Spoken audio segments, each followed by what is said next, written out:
ஸ்ரீ சக்கிகிரி பர்வதா என்றழைக்கப்படும் தோழியர் மலைக்கு சுபமங்கலம். தேவி ராதையின் தோழியர் வலம் வரும் மலைக்கு ஜெயமங்கலம். பச்சை நிற பசுமையாய் திருக்காட்சி தந்தருள்வதற்கு சுபமங்கலம்.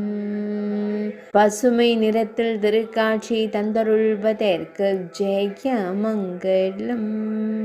மலையை காணும் பக்தர்களுக்கு மகிழ்ச்சி தந்தருள்வதற்கு ஜெயமங்கலம். எப்பொழுதும் ஆனந்தம் தந்தருளும் அழகு மலைக்கு சுபமங்கலம். பச்சை நிறத்தில் காட்சி தந்தருள்வதற்கு ஜெயமங்கலம். குளிர்ச்சியோடு விளங்கும் அழகு மலைக்கு ஜெயமங்கலம். பிருந்தாவன பகுதியில் உறைவதற்கு சுபமங்கலம்.